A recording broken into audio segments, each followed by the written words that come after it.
I'm not afraid of anything anymore. I know that whatever happens, it's just gonna happen. Whatever's meant to be will be. Whatever's not will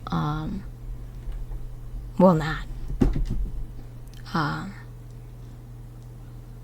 It's turning out to the point where everything in my life is a lesson, which can only vary sometimes, like in the smallest sense, be fun. Because it's just like, oh look, this is cool. Nope, it's a lesson. Oh look, this is interesting. Yeah, but it's also a lesson. Everywhere I look, every place I turn, every item I pick up is a lesson. Something new for me to learn, which can be exhausting, but at this point, I'm so used to it. You know, nothing phases me anymore. Does it still hurt and something bad happens? Of course. But it's just like, I don't want to say I expect it, but I'm not surprised by it anymore. Because I guess, like, knowing me, like, I've been through so many hardships and, like, heartaches that when something does arise, it's just like, yeah, that's, honestly, not valid, but it's just like, alright, what's next? Bring it in. Because I guess, like, they got to a point where it's just like, I'm so tired of, like, trying to fight life to try and get, like, the best outcome. I just gave up. I just surrendered. And I feel like that really opened me up to really getting a truer love in myself and a truer love by the universe. It feels like, God / source / the universe. It's just like everything's laid out for me.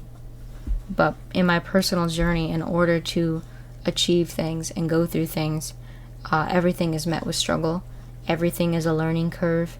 Everything is an upward incline. And it's not that I'm okay with it. It's just like, that's just the way it is. And that's just the way it has to be. So, I gotta knuck if you buck. The knees are getting knobby, and I gotta climb up that fucking mountain. Every fucking time. Every fucking time. There's always something going on. There's always a new issue arising. I look at something, and it's not just there for a reason. It's like we're in a book. In a Stephen King book, if he mentions something, it's purely for a reason. He's gonna mention it later in the book. That thing is important. He's not just going to bring up something that doesn't mean anything. It feels like my life has become a book. Because if I see a butterfly, it's not just a butterfly, it means something. Because the butterfly specifically chose, out of their flight pattern, out of the entire world, to fly next to me.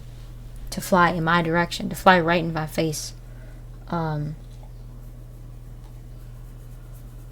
cricket on my windshield, out of all the other windshields, while I'm literally driving 50 miles an hour, and then I park and it's still there. Or a spider, always showing up at the weirdest times, but there, just enough so I can catch it, and then it's gone. Everything is a lesson. Even my state of being is a lesson. I am the result of the lessons I've learned, but also my biggest lesson is me.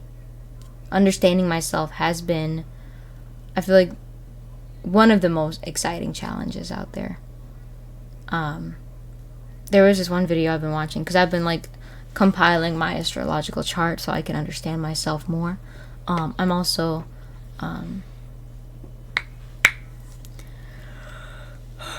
just trying to be more in tune to myself and work with my best aspects, because I have a lot of different aspects. I have the part of me that wants to work and enjoy a materialistic lifestyle. I have a part of me that wants to deeply nurture and care for others. And I have a diplomatic side of me that wants to help manage and maintain relationships and find the balance in them and find the balance in everyone, because I love people and I love everyone. So I want to make sure they're all right and take care of them in the best way I can, without obviously stretching myself thin or being too much or too little, which doesn't matter, because no matter what I do, I'm enough. No matter what I say, I'm enough.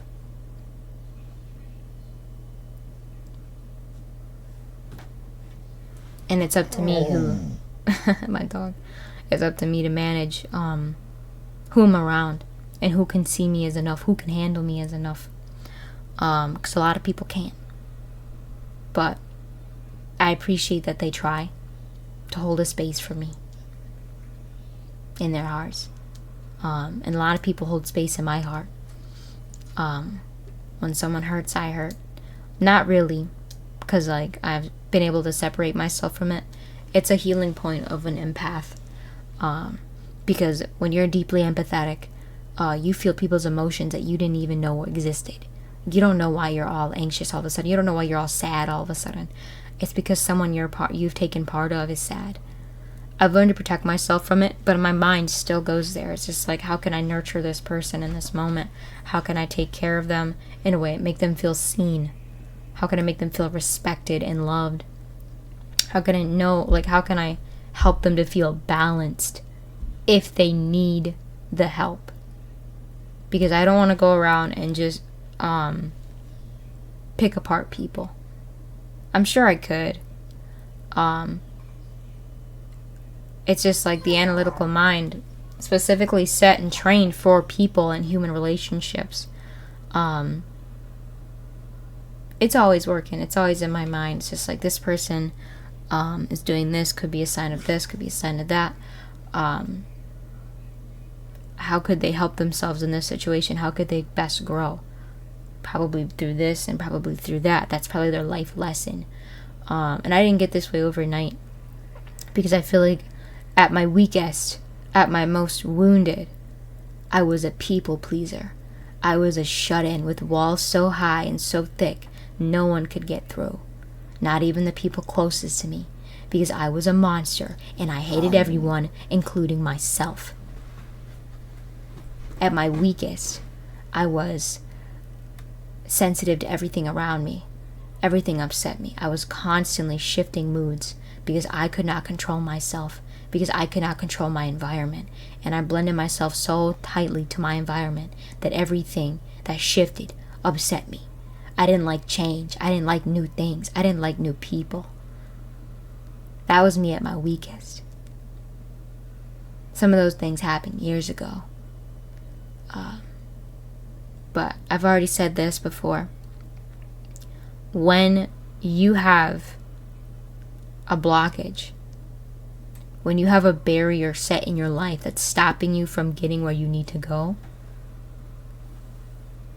they're going to keep targeting the chinks in your armor until it breaks apart, so you can feel the full force of what you need to learn in that moment and what you need to do to grow, what you need to be the best you can be. And the more you fight that, the more anxiety you'll have, the more depression you'll have, because something, whether it be God or the universe, the source energy, the God particle, is trying to reach into you and pull out your truest self, your highest potential. So the harder you fight that, the harder you're fighting against yourself. The opposite of fear is love. The opposite of love is not hatred, it's fear. Hatred spawns from fear, the lack of understanding, the lack of known. You can't love something you don't, in some form of knowledge, know.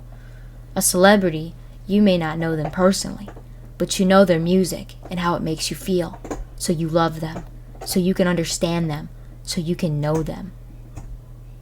There is no fear in love. I feel like if we're talking biblically, God is love, and maybe Satan would be fear. Because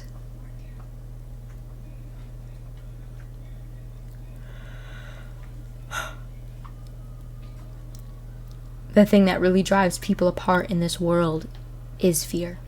We can look at politics and we see that they use fear to control us. We can look at the media and the news and how they use fear to control us. Because if we're scared, we're not love. And love is God consciousness. Love is light. Love is power. They don't want us loved. They want us controlled. They want us just viable enough to do what they want us to do so that we can keep on moving at an extremely low, slow, and unaccelerated rate. Because once we are love, there is a breach that happens. We cross a barrier that is above the mundane. Because once you become love, which we are, it's just like, biblically speaking, God made us in our image, therefore we are partially God. We are made with the God particle. We are made in the image of love. And when we become love, we become our true, authentic self. It's only when we walk with fear that we have staggers, we have hesitations, we have issues, we have problems that arise. Every day you choose fear over love is a day you're choosing to stray away from God and the forces of the universe that are trying to help you. Every day you choose fear, you lose yourself further and further because you're afraid to win, so you don't try. You're afraid to love, so you stay and hide. You're afraid to be yourself, so you become someone else, and you lose yourself, and you don't recognize anything or everything around you because you become a falsity. You've become depravity because you are constantly depraving yourself of love. And love isn't just romantic relationships. Love is a brother driving 20 miles over the speed limit to check on his brother or sister to make sure they're okay because something happened. Love is looking someone in the eyes and understanding that even though you don't agree with them, this person has their own experiences and that's how they are. That's how they're shaped. Love is understanding people even when they're flawed, even when they're broken. Deep down, this is just who they are.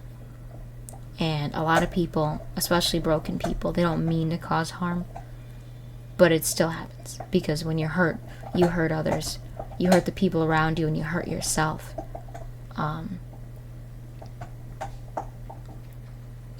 I watched this video by Astro Finesse. He was talking about my signs. I was carrying this back to previously. And he told me straight up, because I'm a Capricorn sun. Basically, Capricorn, I think we're ruled by Saturn? Let me double check that.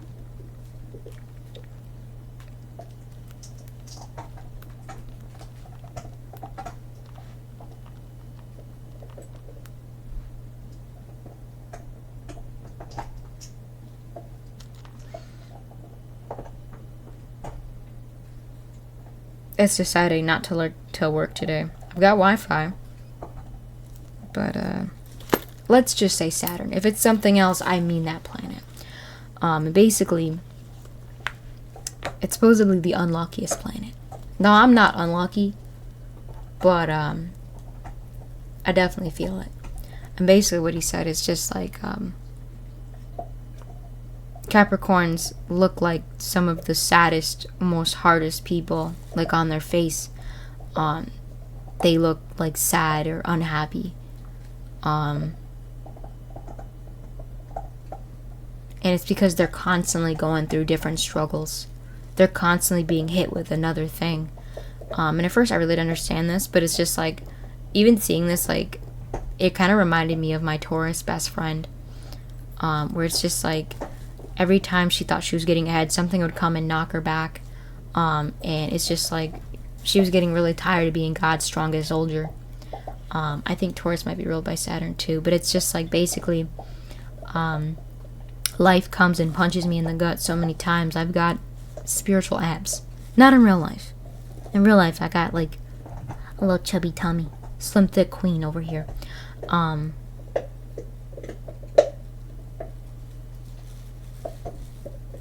There's always another issue that arises. There's always another problem to face. There's always another thing to solve. It's never a dull moment. It's never a quiet moment. There's always something coming up. There's always something happening. A relationship is a lesson. Sometimes if it's karmic, it's there to simply drive you to the next point in life. Things will get thrown at you just for the sake of you dealing with it, you struggling with it, and you overcoming it. So it's just like, as a Capricorn, you're always overcoming things, and you're always going through things, and it's exhausting. All the other Capricorns around me, like, I understand them and I love them, like, regardless of anything that's ever happened between us. I see them, I see me in them, and I see that I came from them for a reason.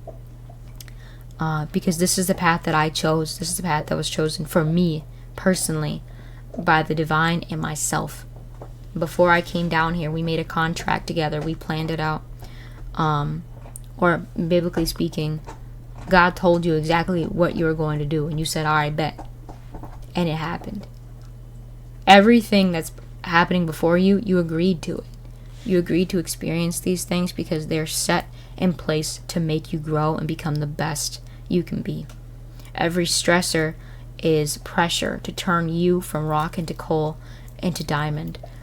Coal is not turning into diamond. It was a different pressure method. Turning you from, like,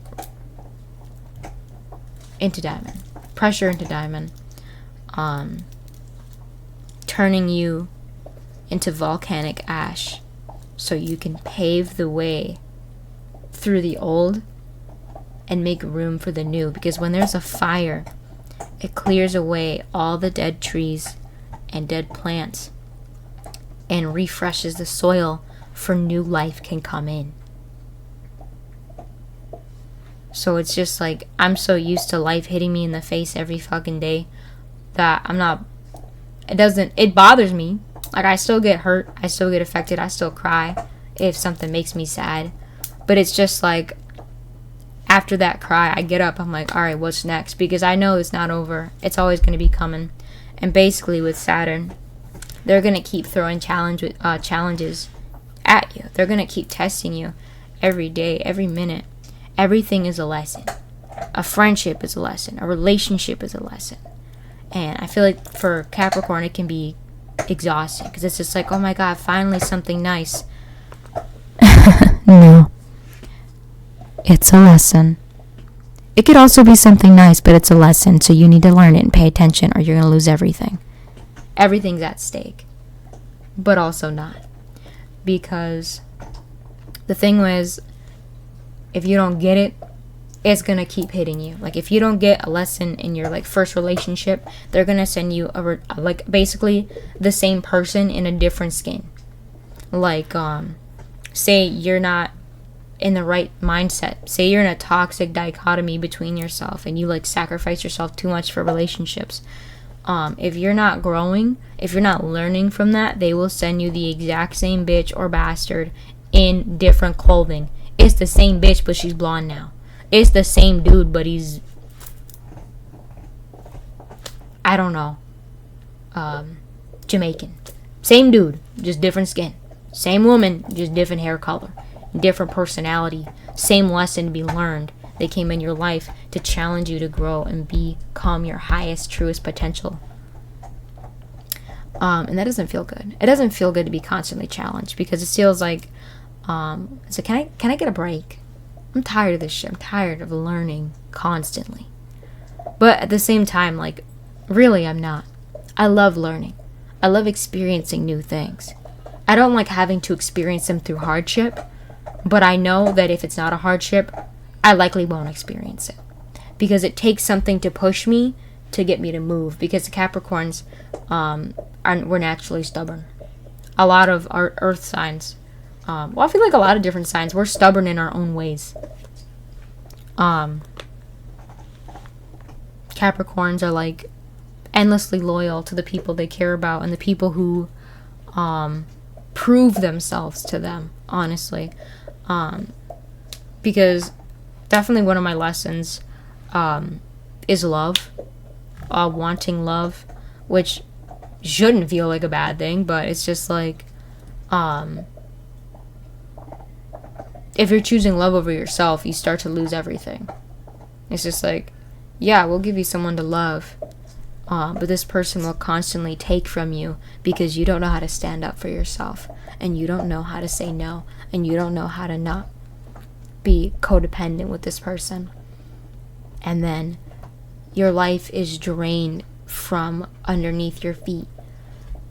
Your looks decline, your hair's falling out, your nails are breaking because you're in so much stress, because you're not living authentically with yourself, and people are actively taking advantage of you because you let them, because you want love.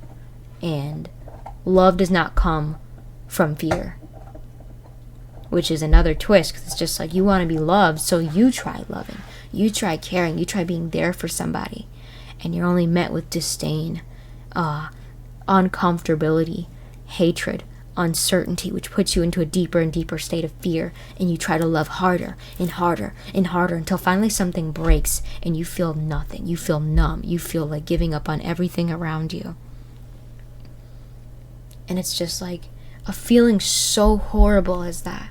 Losing everything breaking down in front of you, watching your world burn and crumble to pieces. Who would want to feel like that? Who deserves to feel like that? But it's there for a reason. It's there to push you out of needing to be loved in order to feel fulfilled within thyself. Because when you are loved, you don't need other people to love you. You don't need other people to care. Because if they care and they love you, they will. If they want to be an asshole, they will. Some people will pretend and lead you on into thinking that maybe they're nice, or maybe they're caring, maybe they could be the one to take care of you and love you. And then the pieces fall apart and you see them for who they really are. And it turns out they're another lesson. And they're here to push you. And the thing is, again, we're all in a video game. So these people will seem like horrible people on the playing field. Kevin just shot me right in the ass. Fuck Kevin. Kevin sucks.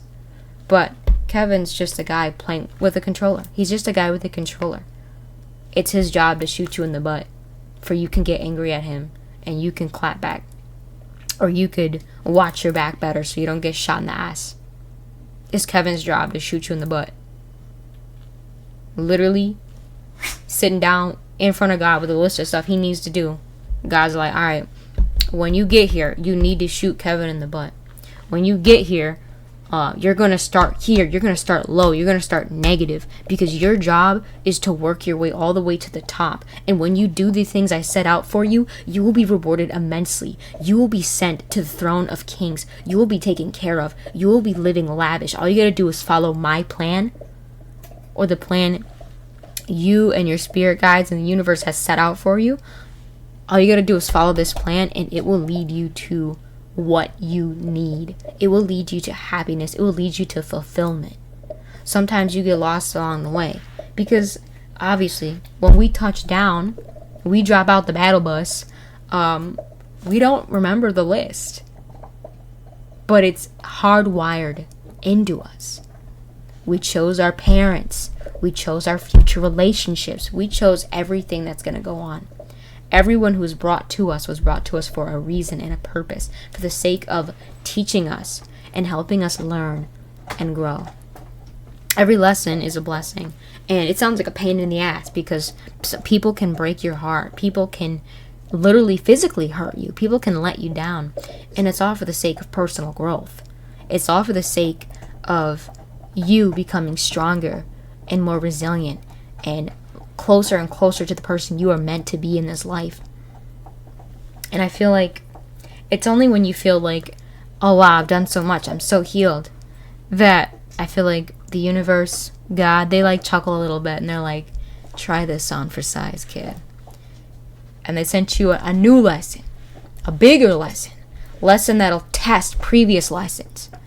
Do you still remember this? Do you still think you're enough? What are you going to do? Remember that. What are you going to do to take care of yourself? What are you going to do to show up for yourself?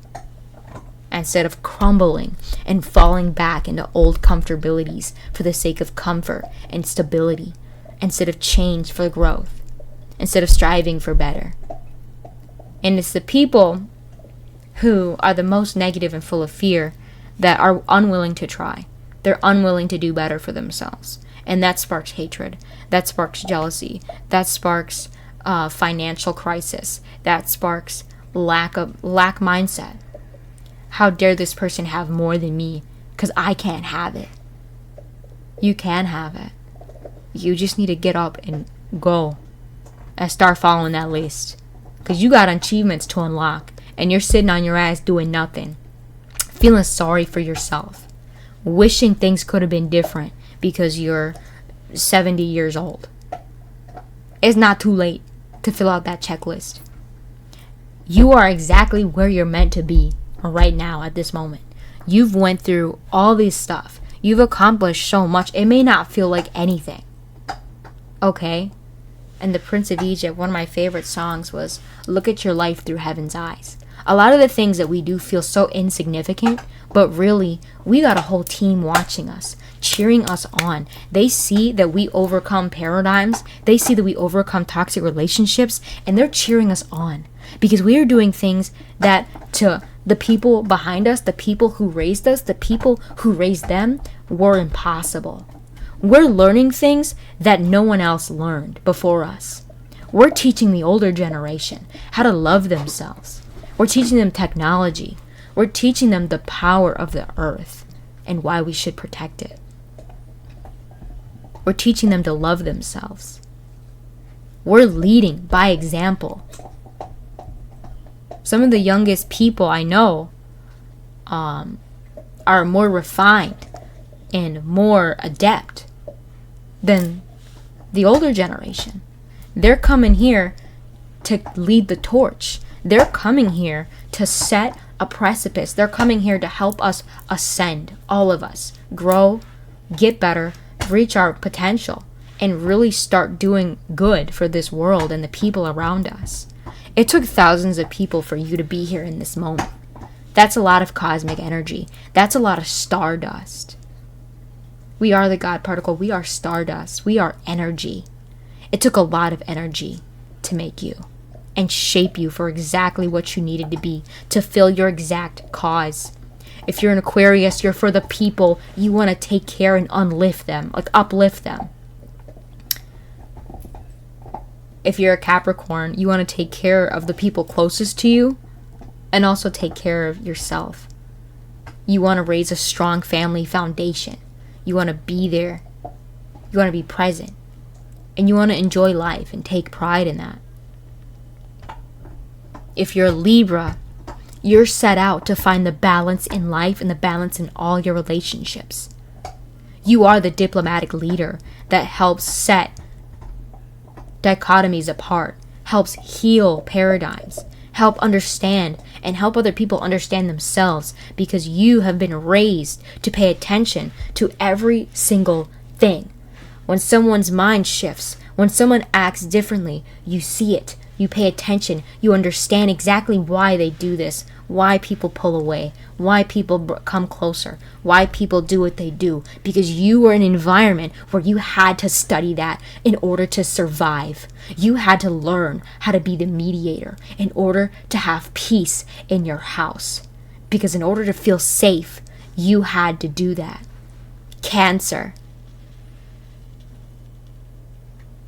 You walk like a crab sideways because you learned from childhood you gotta watch your back, but you also, because you received love and tenderness at the same time, on the inside there's something so deep that is willing to risk it all for the people who genuinely show you true kindness and true love.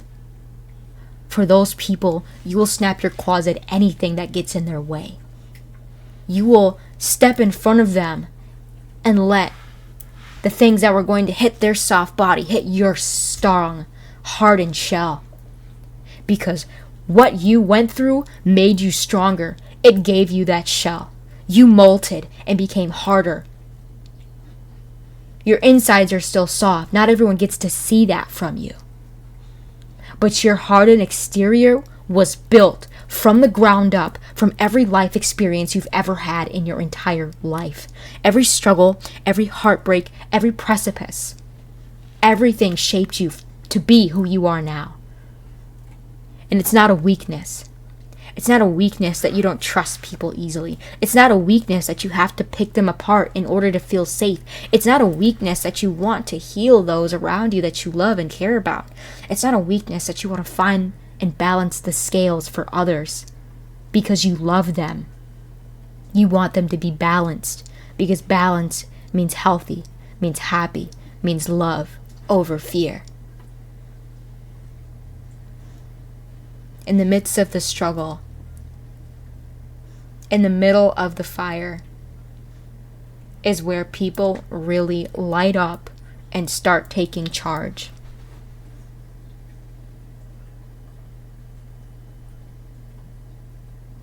Everything that I am, I chose. God chose for me. It was chosen. I was chosen. Everything led to me talking to you right now. Everything we go through, every struggle tests us, breaks apart chinks in our armor so that we can recognize what's wrong, what's a problem, what's a weakness that we can fix. And there won't always be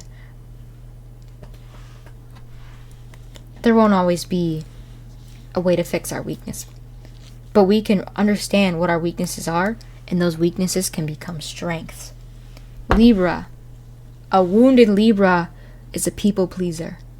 A wounded Libra will lie to keep the peace. A wounded Libra will talk behind people's backs. A wounded Libra will sabotage others for safety, for comfort. That's a wounded Libra. That would never be my Libra. Because my Libra was shaped and formed by Capricorn and nurtured by Cancer. All these three things shape who I am. And all these things were written in the stars the day I was born. I did not know I would be out like this. I would not know that I experienced this until years later. But we're stardust. Everything about us, we're already destined. We already came here with things to do. So it's just like there's already a list of how we are, what affects us. Your Cancer and your moon and your rising sign are dictated by your parents. They're going to decide, not them, but it's just like you chose that. You chose your parents because it's going to help you to become the best person you are. It's going to teach you to become everything you wanted to be. Whether that be a leader, if you came here with the purpose of leading, if you came here with the purpose of understanding yourself and becoming the best you can be, you have to become humble. If you want to be a leader, you have to first be led. You have to first become a student to become a teacher. You can't just teach when you know nothing, when you have not learned from anyone. Who will listen to someone who teaches from nothingness? In order to teach, you have to learn. In order to lead, you have to be led. In order to mold, you must first have to be molded. Not so much that they squeeze you and change you and brainwash you into something you're not, but someone who smooths over the jagged edges. That's someone carved into you. That's someone scraped on your way by with no hesitation. People carving knowledge into your mind so that you walk with more intelligence and integrity every time. Every person is a new lesson. Every person is a new learning curve. Everything set in front of you is for a reason. And once you understand that, things really start to break down and the matrix collapses. Everything starts to feel unreal. Everything starts to feel fake. I feel like both Cancer and Libra, they want to be loved. They want to be nurtured. Cancer is a natural mother, the divine mother. They want to take care. They want to mother those relationships. Not become people's mom, but nurture and heal people. Because we all need nurturing. We all need love. We all need to be cared for and shown that we can care for. It's one of our core essential needs. Cancer wants to love and be loved. A Cancer will jump in front of a pebble flying at somebody and deflect it with their hardened shell. A Cancer will be strong for others when they are weak. A Cancer will devote themselves entirely to the people they love. A Cancer will try to make you laugh when you're on the brink of crying because they care about you and they're so in tune with their own feelings. They don't like how it feels when no one's around, so they want to make sure they're around for you because no one was around with them when they needed it. So they would never do that to someone they care about, to a friend, to an ally, to a partner. They want to make sure they're there for you in your time of need because that's what they would have wanted for themselves. And that's what they do want for themselves actively. Someone to be there when they need them and be needed when they're there. Libra, the diplomatic ruler of relationships. Libra wants to be loved, wants to be liked, and it can come naturally. Some people will naturally like Libra. Will they always be the best people for Libra? No. Over time, Libra will have to learn what relationships to maintain and hold and what to let go. Because Libra wants to make everyone happy, because Libra loves everyone. Libra wants everyone to find balance and harmony within themselves, because Libra naturally wants to balance the scales. When she sees someone unbalanced, she wants to help. She wants to provide them a service. She wants to help them look into themselves so they can find and understand themselves and then equally find fulfillment. For they can turn away from fear and find and accept love. But I think a lot of things that break Libra is you can't fix people. You cannot mold people unless they are willing to be molded. And when you mold someone, you don't stick your fingers in and you change the design. You say, hey, there's a little ridge here. Can I smooth that out? And the clay goes, yeah, you can fix that. Take your thumb, lick it, smooth it out. You say, okay, you look a lot more even now. You look a lot more smoother. How you feeling? I'm feeling a little smoother. I'm feeling a little more even. Thank you. He's like, no problem. Oh, what about this? No, I like that the way it is. Oh, okay. Back off. No touching. That person likes exactly how they're molded in that area. No touching. Libra cares. Libra is for the people. Libras are designed to be engaging. People want to like Libra. People want to talk to Libra. The sad thing is, not everyone will like Libra. Not everyone will want to talk with Libra, and not everyone will want to be molded by Libra. Not everyone will like to be seen by Libra, because she sees it all. She sees the way people deflect. She sees the way people feel fear and behave. She knows that it's not them. It's just one of the several parts of one person that affect them. It's the chink in the armor. And naturally, Libra wants to go in and smooth it out or repair it, repatch, fix that chainmail for them. But the thing is, you can't do that. Not for everyone. It takes a specific person who wants to be led to be a leader for. It takes a specific person who wants to be sculpted to be made into a masterpiece. And the thing is, they're not asking you to become their sculptor. They're just asking you for critique. They're asking you for revisements. They're asking for you to help them along the way. Like, I just sculpted this marble. Can you give me a second opinion? Does this face look even? And then someone completely different will walk up and be like, now that doesn't look right. That looks weird. And then like the sculptor will look at them and then look at you and then look at the painting and be like, it doesn't look weird. I like the way it looks. I just want to make sure it's even. And then maybe someone else will be like, no, you have to change the whole thing. It looks horrible. Libra will be like, okay, so come here, sculptor. Okay, you're standing right behind me, right?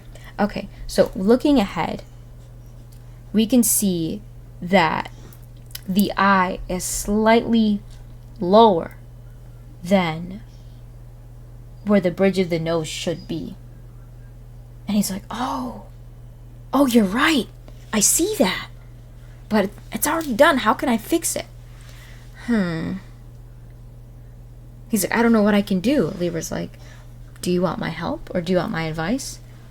Do you know what I want to do? And Sculptor can say, no, I really don't care. Or Sculptor can say, I might be open to like understanding what you might do if you would change it, but it's my sculpture, so at the end of the day, I decide. And then Libra will be like, well, if it's too late to fix the eyes, maybe you could add a curtain of hair or sculpt some hair into it, so it kind of like takes the attention away from the eye that's slightly uneven to the bridge of the nose, and bring the attention outwards to the overall frame of the face. And Sculptor's like, I'll think about it, and I'll get back to you on what I decide to do. And Libra's like, okay, let me know. They come back, Libra, I liked half of your advice. I'm gonna tell you what I left and what I didn't do. Okay, so I did do the hair thing because I thought that was a good idea, but I did not put hair in front of the face like you suggested. I just left it the way it is because I'm figuring out that I actually kind of like it like that. And Libra's like, dude, that's awesome. It looks great. Good job. I'm proud of you, man. And freaking Sculptor's like, yeah, dude, I'm proud of myself too. Let me engrave my name in it.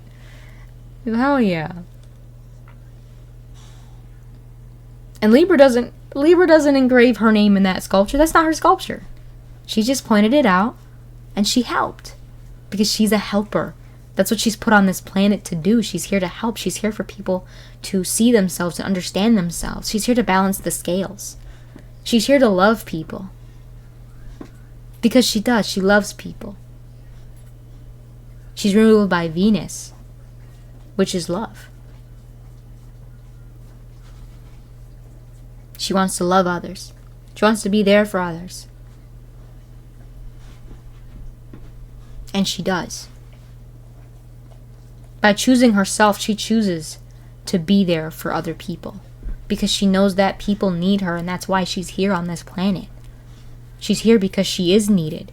She's here because there is a purpose that she is meant to serve. We all have purposes. We're all here to do something great. It may not seem the way it is because we're on the game. We're playing, I do not want to say Fortnite. Nothing wrong with Fortnite if you guys like Fortnite,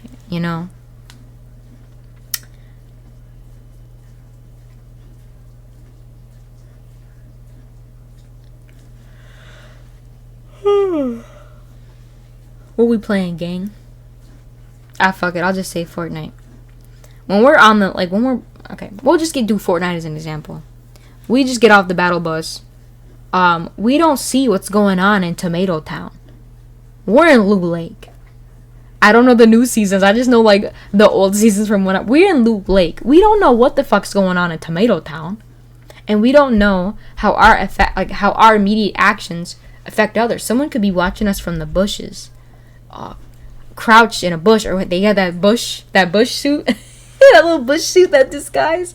Someone could be camping us from a bush, but there's someone else trying to take us on and lead this battle fight. So we don't know that.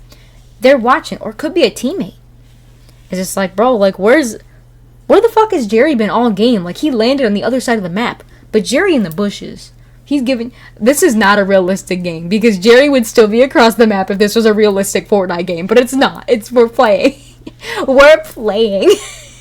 Because Jerry would still be across the map. He would have been downed. He would have been down going all the way by himself. Fucking. So y'all at Loot Lake. Y'all running from that shark. Y'all fucking running from other teammates to the cabin, closing in. There's like 5 people left. 5 teams left, I'm gonna say, because we're multiple people. And Jerry's in the bushes. He's watching your team fight. And he knows that a third team is coming in. to fight you. But they're not going to fight you. They're going to wait for these two to fight it out and pick apart the weaker ones. Or they'll wait for one team to kill the entire team, and once that team is weak, they're going to come in and take that team out. But that team can't see that. They just see the people in front of them. They don't see Jerry in the bushes, and they don't see the other team closing in on them, ready to take out whoever is left standing. We don't know what's going on in front of us. We only know what's going on ahead. The crowd may walk sideways, but there's still the entire behind them that they can't see. They walk sideways so they can see everything in front of them. So they can never be unexpected. They can never be taken for surprise. Because they're always watching. They're always on the lookout. Because they have a hardened exterior for a reason. Because they needed to toughen up. Because people were hard on them. People were harsh on them. And they broke that old shell. So he had to molt and become stronger and stronger. And continue to get tough. The hardened edges. But the Cancer is not hard for everyone. The Cancer doesn't want to be strong. They just naturally are based on everything that they've been through and everything that they've become. On the inside, they're soft. And once you boil them with love, you'll find that in the center is delicious crab meat. And for the people they love, they have no problem sharing that. Sharing that soft interior, sharing that loving, sharing that nurturing, sharing that care.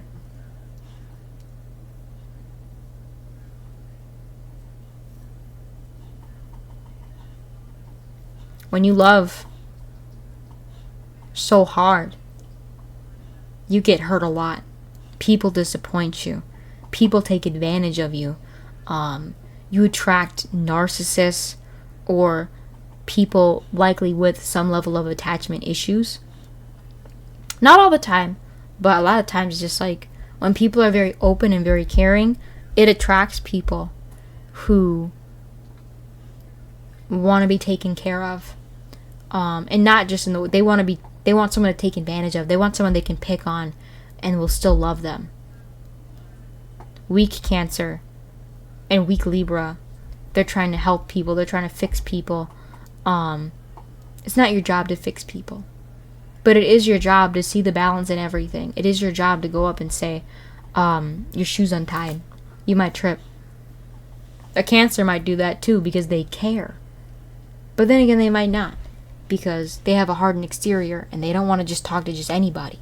They don't want to just show love and care to just anybody, because a lot of times when they love, they hold on to those people for a long time and they affect them for a long time. Even after they've wounded them, even after they hurt them, they'll still hold on to the parts of that person that was kind, that was loving, that did make them feel good, if only for a moment, before the bad crept in and took over for the rest of the relationship that they had for maybe 7 years. A Cancer will still reminisce on the first year where it felt like they were truly seen and loved and taken care of before this person's mask dropped and they showed them who they truly were. A narcissist, an abuser maybe.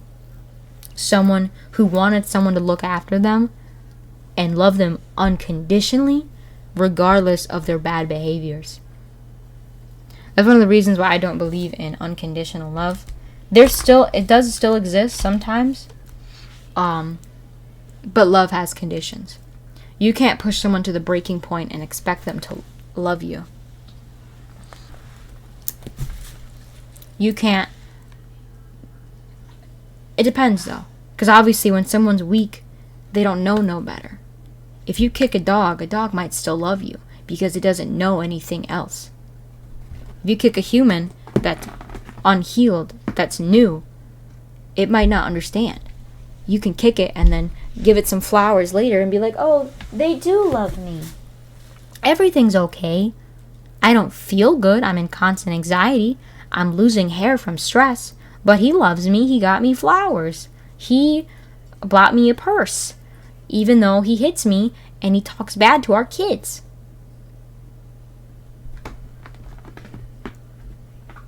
When you kick a dog that's been hardened, what do? They'll put you on your ass. They'll bite you. They'll fucking kill you. Which is why a lot of people don't kick a dog that's threatening. They'll kick a smaller dog. They'll kick a weaker dog. Because they know that weaker dog is going to cry and then look for approval. It's like, what did I do wrong? How can I fix this? But a hardened dog will knuck if you buck. Will fuck you up. Will be like, all right, let's go. Jump in the ring. Let's go right now. You're going to wish you never did that. Which is why a lot of times people can sense people can sense that. Which is why people tend to target less confident, weaker seeming people. Like I remember they were interviewing grapists. I don't know if I'm allowed to say this word on YouTube. And basically they're saying they would look for people with less confidence. The way they walked. Like literally the way they walked without confidence. They walked unsure in life. And they picked those people. They didn't pick the confident people. They didn't pick the people that looked like they would fight back. Because they don't want to fight. They want to feel good. They want to feel powerful by taking advantage of someone who's weaker than them.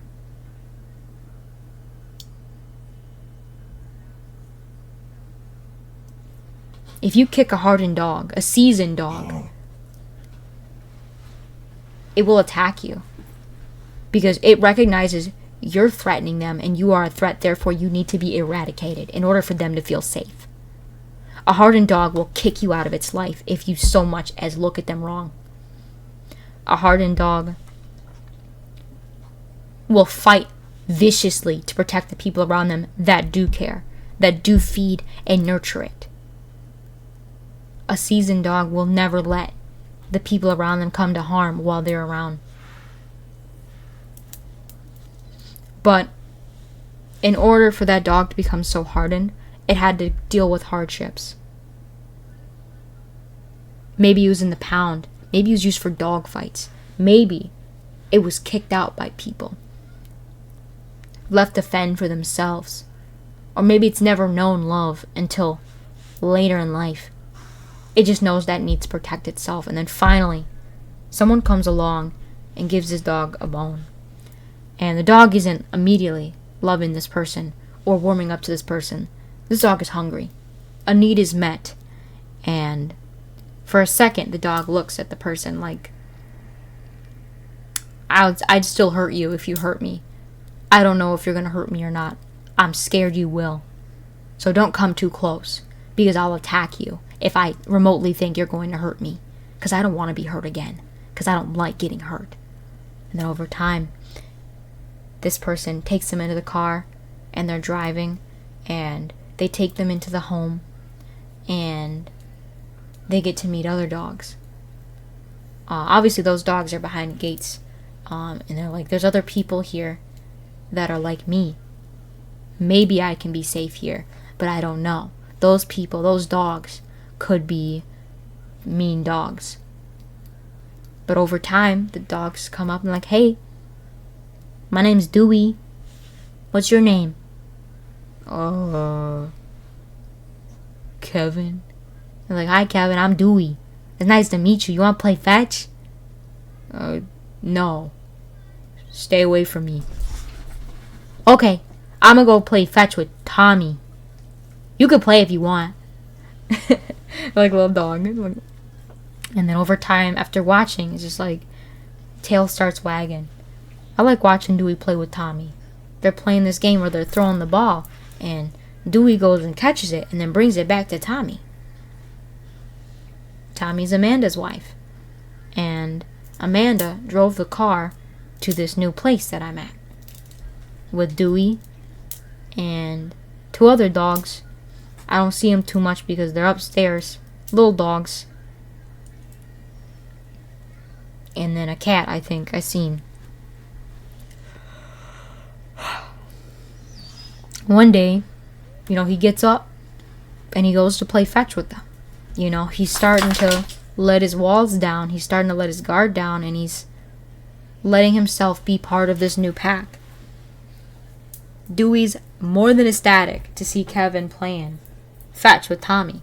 And he even holds back getting the ball so Kevin can get the ball and bring it to Tommy and feel the joy in that and feel included and feel welcome.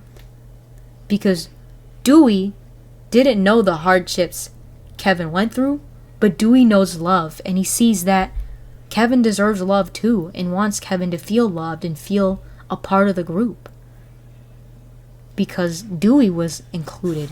Dewey was loved. Dewey was shown and taught how to be there for others. So even though Kevin doesn't know how to be there for others yet, he's learning and he's growing, and now he's ready to be part of the pack. And he likes it here. He likes his new life with Tommy and Amanda and Dewey and the other 2 dogs upstairs and the cat that sometimes appears and sometimes doesn't. He likes the food. He likes getting to lay in the sun in front of the glass window. He likes running around and chasing Dewey outside.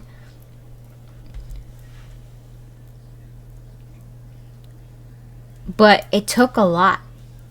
Kevin had to experience a lot in order to be in a safe environment, and he needed the people around him to help shape him into the dog he is now.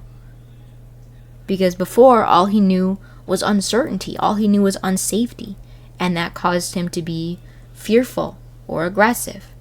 But then he was brought into a new, clean, safe, loving environment, and over time, with the help of Dewey, Amanda, Tommy, the 2 dogs upstairs, and the cat that randomly appears, he was able to become himself. A happy dog in a happy life with good friends and good people that take care of him. Not everyone can be Dewey. Not everyone's Kevin. But the thing is, like I said multiple times, we all need each other, and we're all built with strengths and weaknesses. But even weaknesses, I don't feel like they're weaknesses. It's just different things that we're born with that dictate how we'll be.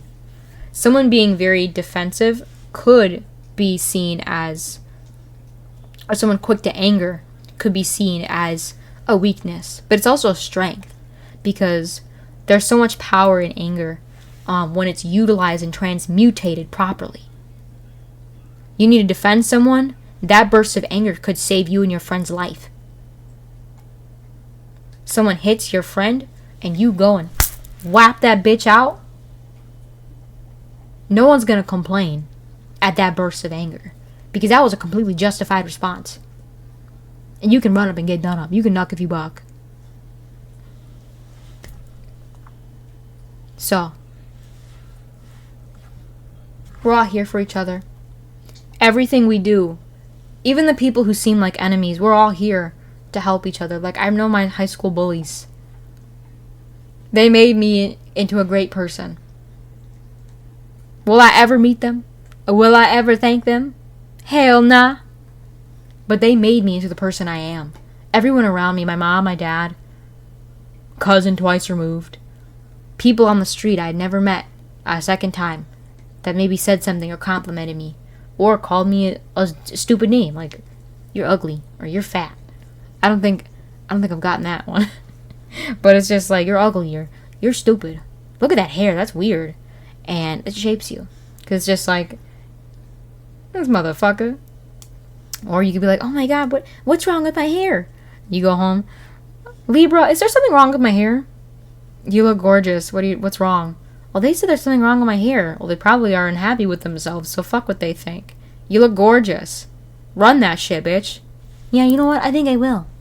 You know, it's just like the people around you, they're here for you. They're here to help you. They're here to help you reach your highest, truest potential.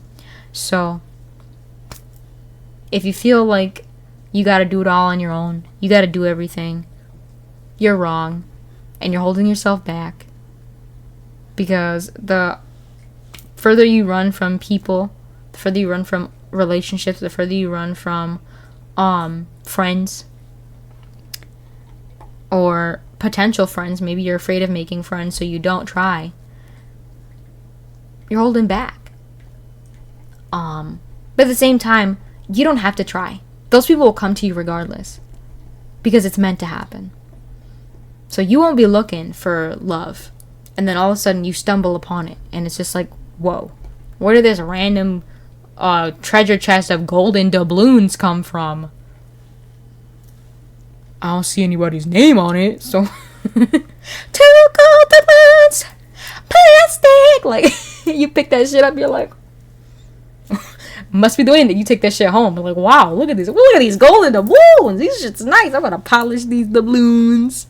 I'm gonna take pictures of these doubloons. Look at these doubloons. Like, this is nice. Wow. Look at these doubloons. Wow. Alright, good night, doubloons. I'm going to bed.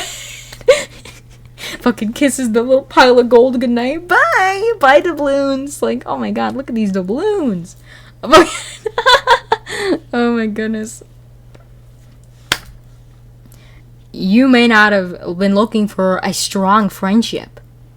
And then maybe you're at the gym and you meet the coolest fucking gym bro on the planet. Like, you're literally like, bro, not to be gay, but I think I'm in love with you.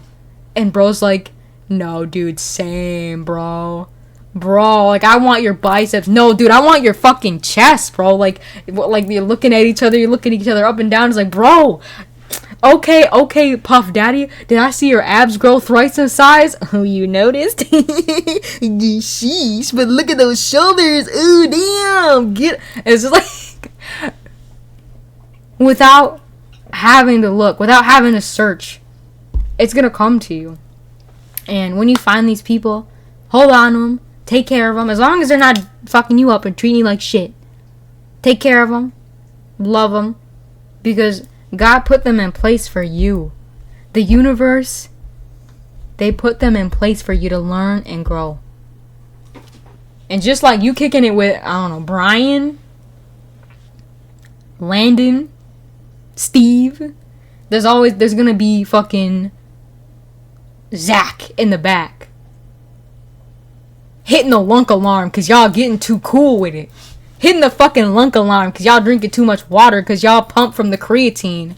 And you're like, dude, like, we look so fucking sick right now. They pulling the lunk alarm on you because they're fucking hater.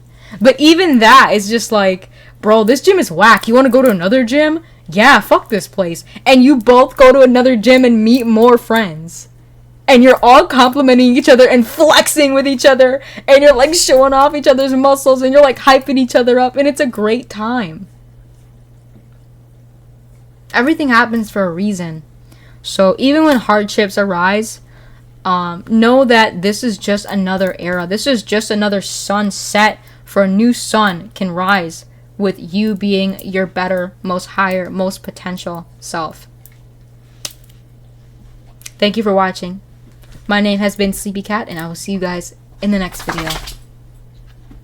Bye-bye. I'm gonna go walk my dizzy dog. Fucking Dewey. Playing fetch with Tommy. Janet.